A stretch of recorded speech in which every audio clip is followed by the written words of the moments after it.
सभी देशवासियों को नमस्कार, आदाब।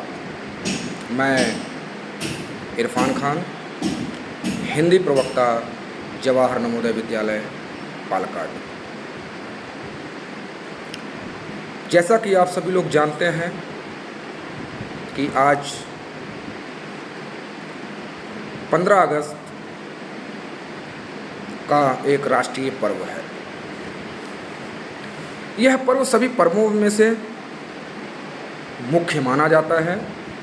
15 अगस्त और 26 जनवरी। आज पूरे भारतवर्ष में इस पर्व को बड़े ही हर्षोल्लास के साथ मनाया जा रहा है। चाहे वो विद्यालय हो, विश्वविद्यालय हो, रेलवे विभाग हो, बैंक विभाग हो, किसी भी क्षेत्र से संबंधित कार्यालय है, वहाँ पर यह पर्व मनाया जा रहा है। हम लोग इससे अनभिज्ञ नहीं हैं कि 15 अगस्त 1947 को हमारा देश आज़ाद हुआ। ये सभी जानते हैं, इससे कोई अनभिज्ञ नहीं, अपरिचित नहीं है। लेकिन वास्तविकता में क्या हमें आज़ादी मिली है? जो आज़ादी पहले हमें मिली, क्या वो आज़ादी आज आपके पास है?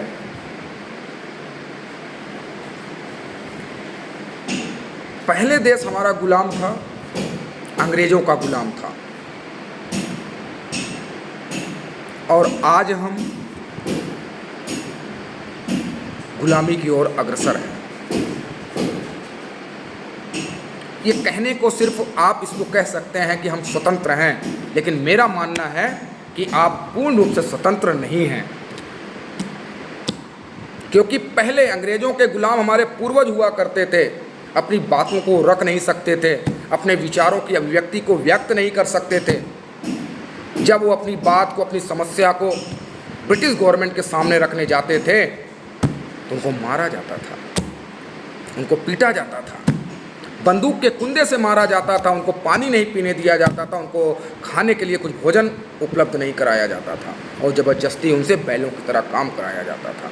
आप जानते हैं कितनी दुखदाई जीवन वो जी रहे थे हमारे पूर्वज, कितने कष्टों में वो थे। कई दिनों तक तो वो बगैर खाना खाए, बगैर पानी पिए रहते थे, उनको प्रताड़ित किया जाता था।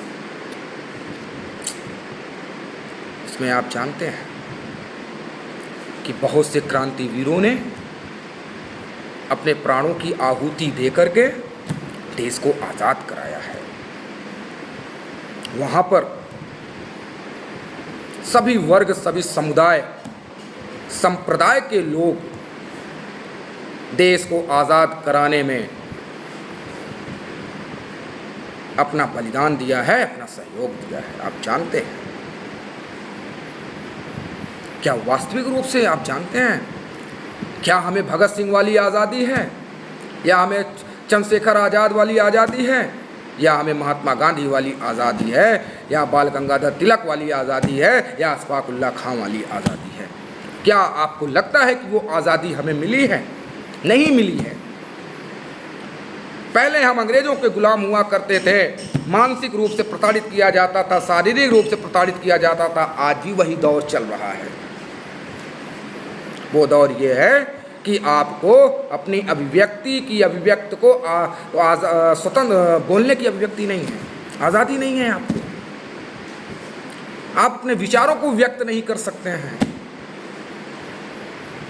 कहिए, पहले कोई जात पात नहीं हुआ करता था, पहले कोई ऊंच नीच नहीं हुआ करता था। लोग मिल करके देश को आज़ाद कराए, भारत माँ को आज़ाद कराए अंग्रेजों से। वहाँ पर हिंदू हुआ करता था, वहाँ पे मुस्लिम हुआ करता था, वहाँ पे सिख हुआ करता था, वहाँ पे ईसाई हुआ करता था। सभी की रगों में रक्त बहा करता था, सभी के रगों में रक्त बहा करता था। कोई उसमें पहचान नहीं कर पाता था कि ये हिंदू का रक्त है, ये मुस्लिम का रक्त है, या ये सिख का रक्त है, या ईसाई का रखते, कोई नहीं पहचान पाता था। लेकिन फिर वो आज ये दौर ऐसा क्यों है कि समता और समानता की बातों को छोड़ करके लोग जात पात की बात करते हैं। क्या वास्तविक रूप से ये आज़ादी है? नहीं, ये वास्तविक रूप से आज़ादी नहीं है। बाबा साहब ने इसीलिए संविधान लिखा। बाबा साहब ने संविधान में, कॉन्स्टिट्यूशन में सभी धर्मों, संप्रदायों, समुदायों के बारे में उन्होंने लिखा है। क्या वो आज़ादी आपको मिली है? नहीं मिली है। आप आज के समय में मानसिक के साथ साथ शारीरिक रूप से भी आप अपने आप को गुलामी के जंजीरों में जकड़े हुए हैं। आप जात पात के जंजीरों में जकड़े हुए हैं। आप कैसे कह सकते हैं कि आप आज़ाद हैं?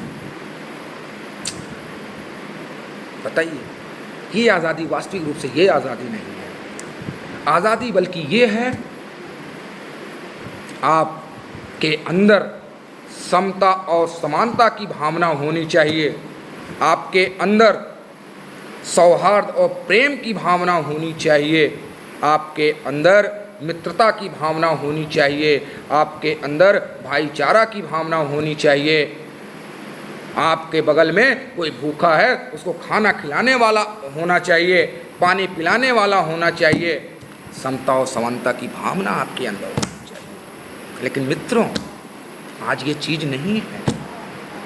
हम आज जात पात के बंधनों में बंध गए हैं। उससे हमें बाहर निकलना होगा, हमें उससे छुटकारा पाना होगा।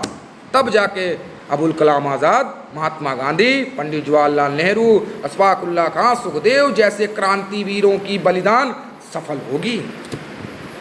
ये आपको मानना पड़ेगा। एक बार एक पंक्ति है, उस पंक्ति से मैं अपने वाणी को विराम दूंगा। जो भरा नहीं है भावों से, जो भरा नहीं है भावों से, बहती जिसमें रसधार नहीं। जो भरा नहीं है भावों से, बहती जिसमें रसधार नहीं, वह हृदय नहीं है, पत्थर है जिसमें स्वदेश का प्यार नहीं, जिसमें स्वदेश का प्यार नहीं। ये पंक्ति होती है। इस पंक्ति का मायने बहुत बड़ा है। समता, समानता, सौहार्द, देश के प्रति प्रेम होना ही स्वतंत्रता है।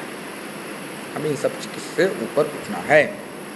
एक बार पुनः आप सभी को स्वतंत्रता दिवस की हार्दिक शुभकामनाएं, हार्दिक बधाई।